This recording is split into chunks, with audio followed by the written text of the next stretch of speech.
Hey there, so today we're going to be finally making a little puppet. This is one I made last year for a little project.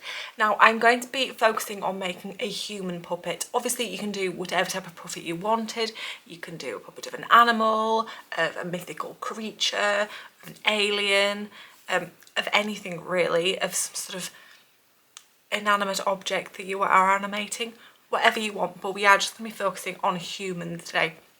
Now, in order to do that, you're going to need to get some measurements together. Now, you could measure yourself, but it's a little bit awkward trying to measure yourself unless you've got a friend at hand. But I have an idea, so come downstairs with me and we'll meet my friend Steve. So here I am with Steve. Hey, Steve. He's not much of a talker. So what I'm going to do is basically measure him with this measuring tape and then just sort of use his dimensions to make a basic plan. So I'm obviously not going to be making a model this size. You could make a model this size if you wanted. You can make any model size that you want. I'm going to be making a much smaller model. I tend to make them about this height. I think most of mine are between about 15 and 20 centimeters. So what I'm going to basically do is measure him and then use those proportions and then scale that down to a smaller puppet. So I'm just going to take some measurements now and then we can kind of work out what size the little puppet needs to be.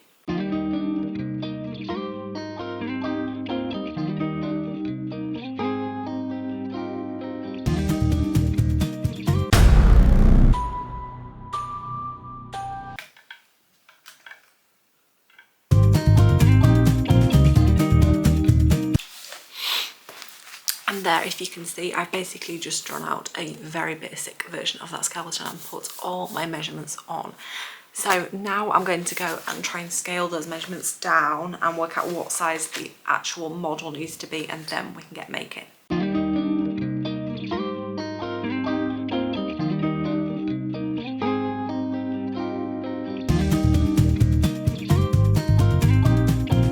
And now we're ready to get making. So we've got quite a few materials that we need here. So we have got some greaseproof paper, some epoxy clay, some rubber gloves, which we will need later, some wire snippers, and two different types of wire. We've got a thicker wire, you see there, that's quite thick, and then we have got a thinner wire there, which we'll be using for different components to the skeleton. And we have also got the rough guide of how the skeleton's going to look there, which I can use as a sort of framework to build the skeleton on. So let's get making.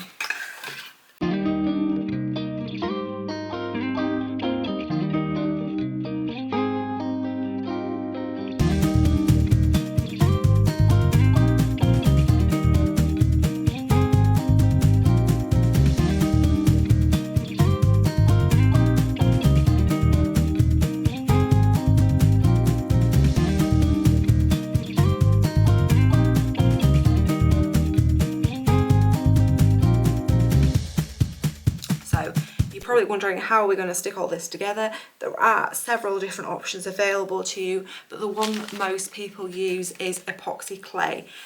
So let's just get this open and have a look at what we've got here.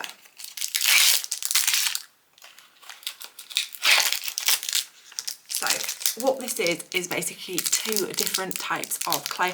I'm not really sure of the science with this, so do bear with me. But what you have here is two different types of clay that when mixed together will harden up. On their own they're quite nice and soft, you can move them about, they're quite supple, but when you mix them together they're going to harden. Now there is also some safety warnings. Safety first, kids.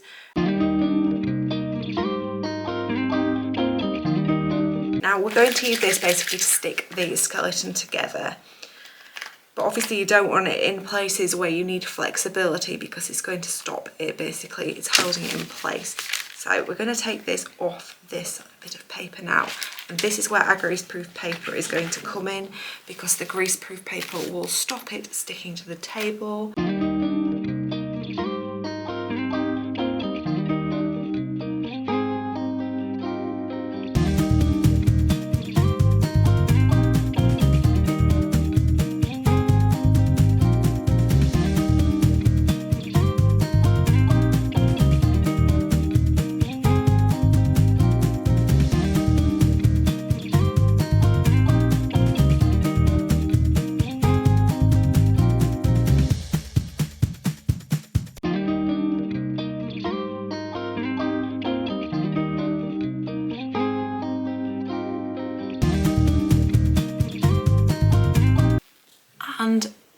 10 minutes of me raging at these fingers, and they are finally done.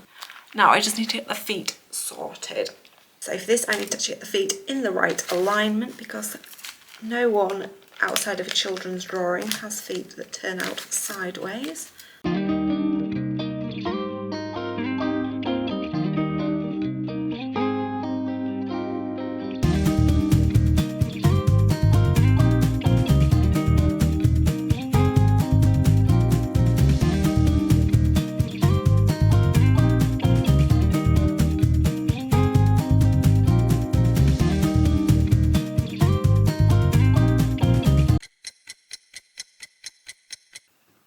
Right, so I've left that overnight and that's all dried, and I think it looks quite good. It looks quite stable. We can get it to stand up. Ta-da. So that's quite good. I think the shoes have worked out really cute. I'm going to leave them for the time being, but we're going to paint them later, and hopefully they look a little bit more like trainers. They do look a little bit like pasties at the moment. I think it's the colour. I hope it's the colour, because it's going to look a little bit weird to have pasties on your shoes. Hey, why not? Why not be a little out there with your fashion? I'm not sure about these hands. Now, as I said, this isn't something I've actually done before. I have previously just done kind of mitten-like hands where they just sort of look like this. But we'll see what they look like once they get their padding on. So we're going to bulk this up now. You could leave it as is. I think just completely as is might look a little bit weird, but maybe if you just painted the clay areas and bunged a head on, it might look like a fun, cool, futuristic robot type thing. Certainly something I would like to try in the future, making sort of robotic type puppets. But for today, we're going to try and make it look like human. Can't guarantee it will look like a human, but we'll give it our best shot. So in terms of materials, what I've got is some sponges. Now these are just some really cheap sponges I got from Poundland. So we'll see what we can do with them. I'm not really sure about this sort of massage texture area on the back. I was wondering, perhaps it maybe looks a little bit like sort of a bristly beard for an old man. We won't be using that today because we're making a lady, but I'm certainly going to be hoarding it and try and work out what to do. And then in terms of kind of adhering everything to the skeleton and bulking it up, I do have my trusty glue gun here at hand. I do also have some tape. Now some of this I'm going to be using to actually stick the sponge to the skeleton, but in terms of the hands, I think I'm actually going to bind them in masking tape. So the tape I've got here is masking tape. I have also got some duct tape, not duck tape as I used to think it was called. I think all children thought that. And some PVC tape, which I think I might use on the legs. I'll see how I feel as we get going. But for starters, let's start chopping up this foam and see what we can do.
With the head, you don't want something too heavy. You don't want a situation where there's a very big weight here and your model is just going to go topple over. So tinfoil is quite good because it's quite light, and also you can shape it to the shape you want. You do also have the option, if you'd stuck with the skeleton and gone robotic, this looks super cool for a robot and is nice and cheap, and nearly all of you are going to have this just hang around in your cupboard. So let's get ripping this up and try and make a head shape.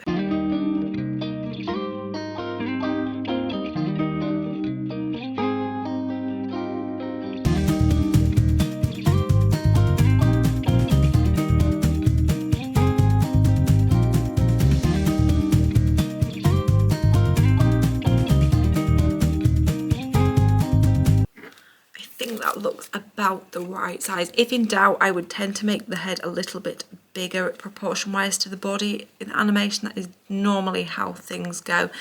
I think it makes them look a little bit cuter if the head's a little bit larger. Let me just give you an example. For instance, I've got a couple of models here. Obviously, the Funko Pop, as you'll probably be aware, needs a little bit of a dust, has the larger head as these little people do, and I think they look a little bit cuter. So if in doubt, probably better for it to be a bit on the bigger size. Also, there's quite a lot you're gonna have to do in terms of facial expressions and things. So if you've got more surface area to play with, the better. I think that's probably enough for the base.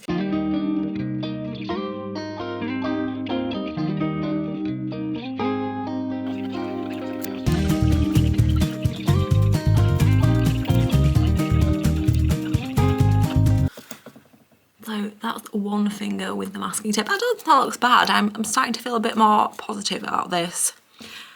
9 more fingers to go. We'll see how positive I feel after the rest of them.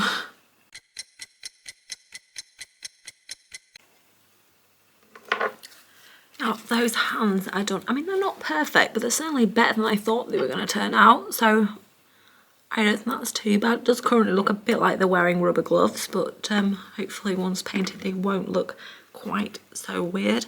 Now, I just need to get onto the head. I'm not really sure how this is going to work out. We're going to go with masking tape again, so I'm going to build up some of the features with masking tape, then mask around the whole head, then of course we're going to have to paint again, so we'll see how this goes. So now we've covered up the whole head area there. I have added a bit of a nose and some eyes and some ears. It does currently look like she's been in a tragic accident and is covered in bandages, but as I say, we'll paint her and hopefully she'll look a bit better after that.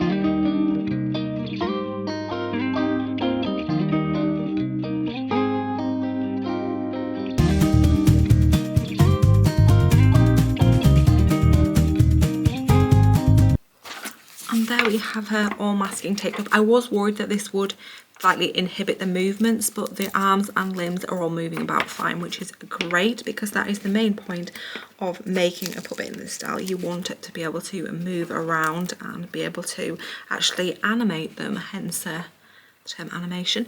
Now, obviously, it does look sort of like a cartoon mummy at the moment. So now we just need to paint her up. Now, the main thing I'm going to focus on to start with are painting the arms and face and neck area, which I'm going to paint a flesh colour. The rest of the flesh will all be covered up with clothing, so I don't need to worry about that. Now, I'm going to go with a similar colour flesh to me because I'm going to be actually narrating the animation and providing the voices for this character.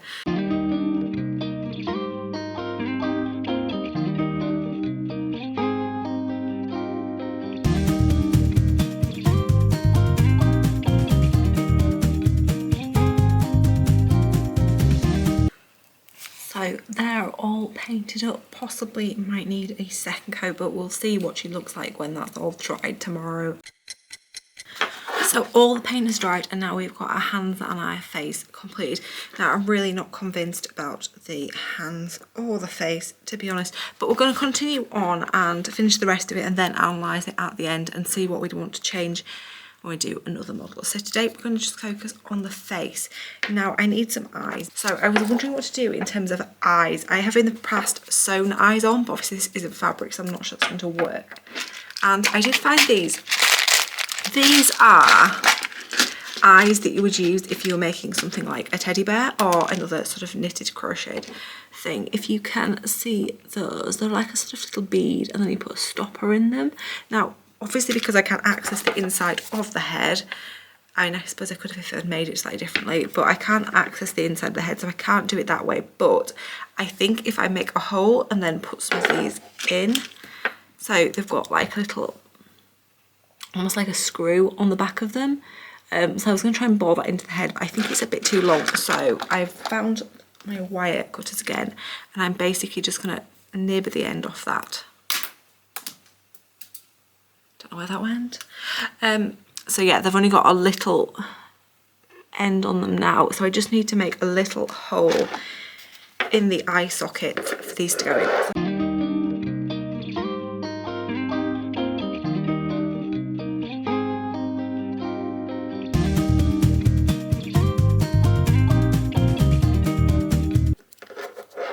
And there are the eyes. It's already starting to come to life a little bit. I think always when you add the eyes, it does always start to actually look like a living creature. Now, normally with stop motion, I do say don't have anything shiny because so much chaos.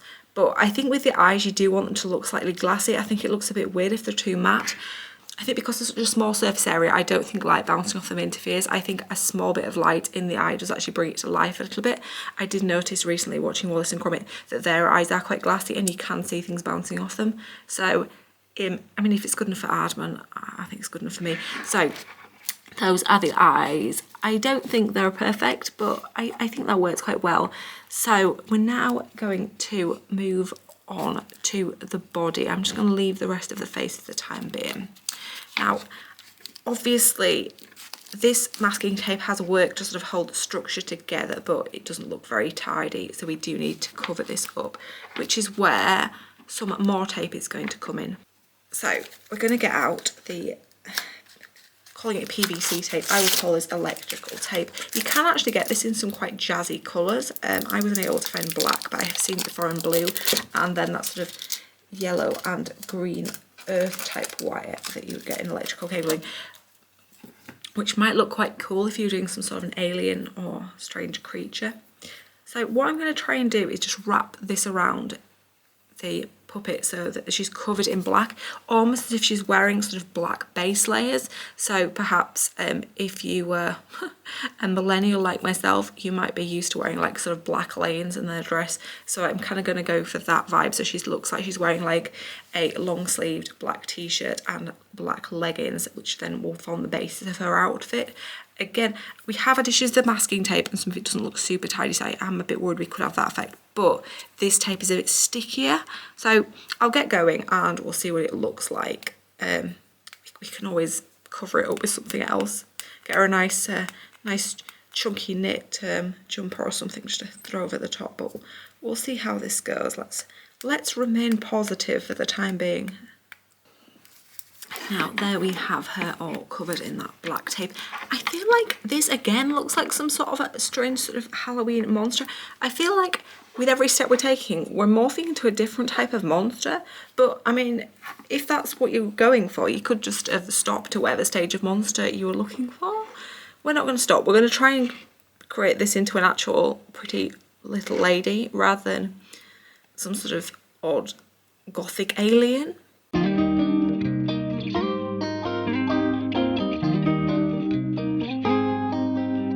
So I've made a collection of circles that are all getting progressively bigger, and then I've taken little chunks out of them because obviously if you just lay a circle it's just going to lay flat, whereas this you can kind of fold it into an almost like little dome type shape, which is going to work I think better for the head.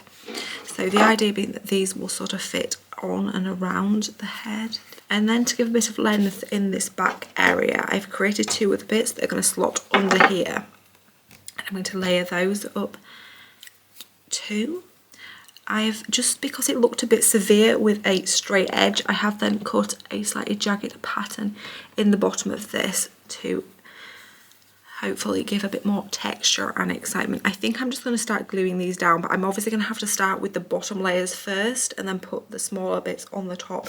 So I'm going to have to try and think this through.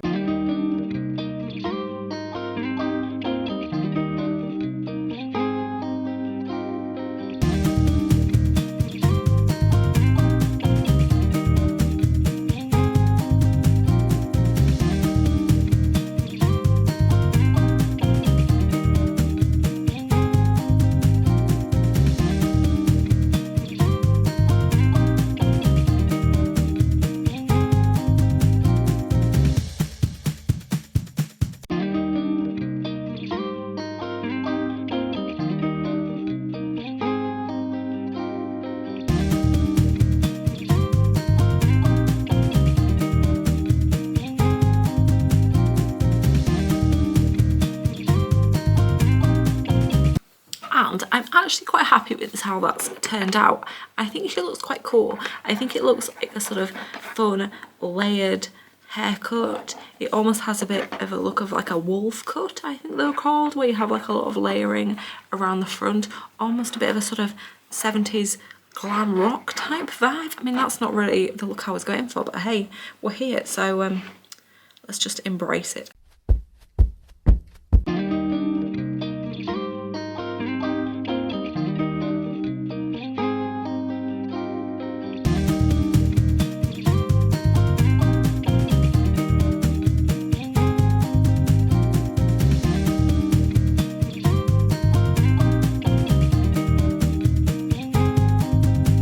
I found this fabric here, which is quite cute. It's probably about as big as you'd want the print for a puppet, but I think it works quite well. I think it's quite kind of quirky and cool.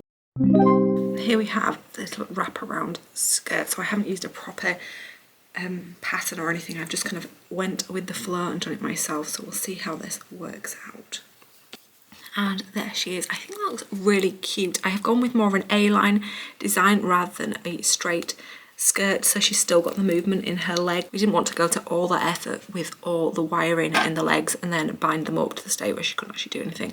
She's got this really cute bow on the back, which is a bit too big, but I think it looks quite cool. It's a bit like, is it maximalist, would you call it? Rather than minimalist. I think she's looking really cute at the moment. I do need to get a second coat of paint put on these feet, so I will deal with that and then I will check back with you when that's ready to go, and we'll just finish off the face and then I think we'll be done. They're the feet all done. Now I just want to paint these little laces that I've put on here. I was going to try and paint this actually, but I feel like this is so fiddly and I don't have any fancy paintbrushes that are that small, so I'm actually going to try using, this is just like a fine line ink pen, and see if this works.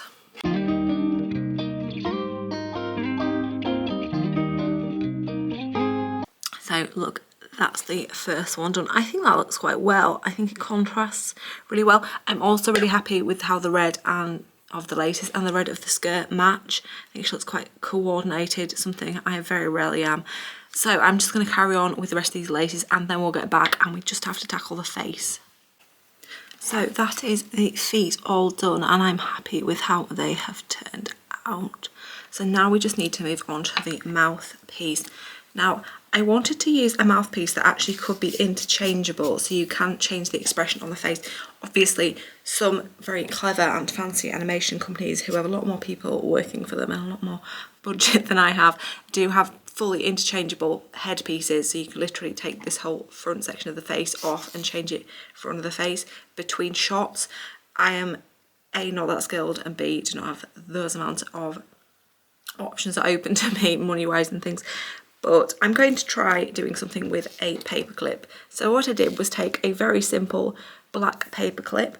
I have then cut it up, so essentially what we have is a very small, if you can see that, smiley face symbol type thing, but then I've got two little rods on the back of it, so we can then feed this into the face through some little holes. So if I make some little holes and then we can then put this in. Nothing fancy here, I'm just using a normal sewing needle.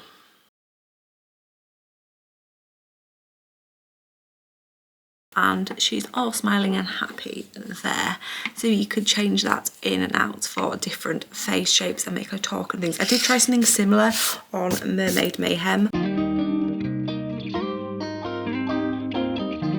So that's her all done, so we're just going to break this down and see what went right and what went wrong. Let's start positive with the review. What went right? So I'm really happy with the proportions. She looks sort of in proportion with a human. I'm really happy with how the wire frame worked. I think that worked really well. It is something I have done before, so I did have some previous experience and thought that would go well. I'm also really happy with how the bulking process went with all the sponges and things. Now that isn't something I've tried before, at least not that method, so I was really happy with how that turned out. Likewise, masking the body up afterwards just to secure all those layers. I think that worked really well. Now, I am quite happy with this black tape as well. I think it is perhaps a slightly strange look. She does look a little bit like she's going to a fetish club or something, which, I mean, I'm not here to judge, but it's just not quite the vibe I normally go for in my animations. But I do think it actually worked quite well. I might try using some different coloured tapes if I can find them. I think it might be fun if we then start playing around with any sort of sci-fi alien type characters in the future. So I think that went well. I'm quite happy with how these feet turned out, although possibly in the future, instead of using plaster or the epoxy clay for the laces, I might actually try using string. I think that could actually be easier to use and still look as effective. I'm very happy with this skirt and how this turned out. This is quite a simple way of dressing a stop motion puppet. If you make a tailored outfit, it can just be a little bit more difficult getting them dressed and quite fiddly, so the wraparound skirt was definitely a good option, something I'll try again, perhaps maybe making like a wraparound dress or something, although we will be trying to make some more tailored clothing in the future, so do stay tuned for that. I am happy with how this mouthpiece turned out to an extent. I think it's a really easy way of making the interchangeable mouthpieces and making a more animated face, which is quite a complex element of animation. However, I didn't do the best job with making the holes, and she does sort of have quite a deep hole in this side of her face, but we'll try not to pay attention to that. I'm also really happy with how this hair worked out. It's not a method I've tried before. I have tried using felt before, but not this method. I have used this on Jimmy. He's got felt on his hair and it's very basic. I just used 2 pieces of felt for this, and he has a bit of a sort of emo fringe, which I do quite like. I think I'm going to try this again with the hair, although maybe in a bit more of a wacky, fun colour. So I think that's everything that went right. What went wrong? Well, for starters, despite my high amount of preparation in terms of the proportions of this model, it did go a bit wrong. I was trying to make her the same height as this lady and it's quite a bit bigger. I'm not really sure quite what went wrong. I'm assuming it was just my maths. Now, this is still, the proportions are right, it just needs scaling back, and you might think, why is that a problem? Well, tell you why that's a problem, because all my sets and props are made for a character this size. So if I just give you an example with a sofa I made, this is my initial puppet next to the sofa, and this is my other puppet next to the sofa, and I think she would crush it. So that is obviously a little bit problematic, and I don't want to have to go and redo all of that. But if I was just using her in a general setting, like wandering around my house, that wouldn't be such an issue. So yeah, sort of an issue. Also, I'm not like, I'm really not happy with his hands at all. I think she looked like she's been in some terrible accident, like she's bound with bandages, or like her hands have melted. They look like they're falling off. If you've had a really bad sunburn and your skin's all started peeling off, it's a bit of a horror story. I was trying something new. I haven't tried this before. As I say, in the past I've used the mitten type hands. So just to give you an example, these are the hands I've made for my previous puppets. They do look a bit simple, but I think probably this is an area where it's better to do something simple but very well than try something complicated and make an absolute mess. Case in point, these are fingers. So I don't think I'm going to do those in the next model I do. I'm also not super happy with the face. I don't mind the actual features of the face, but this masking tape I think looks a bit of a mess. Again, it does look a bit damaged, would be a nice way of saying it, I think. But again, it might suit the character you're making. As we discussed earlier, when I wrapped the whole thing in masking tape, it did have the vibe of like a mummy or something. I'm thinking Scooby-Doo. So you could use it if you were doing something like that in your animation. Again, as I say, I've previously used felt for the vases and I'm much happier with the texture of this face. If we look at it in comparison with this one, I think this looks a lot more natural. So all in all, I don't think this is a terrible puppet. I think I've learned a lot of things, which I think is helpful. I hope you've learned a lot too. In the next video, we're going to be trying to make a puppet a bit more like this, but a bit more of an extra version of this. So we're going to take some things we've learned from this and make a hybrid awesome puppet, hopefully. So do stay tuned for that. Remember to subscribe so you get up to date about all my videos, and I will see you all again really soon. Bye.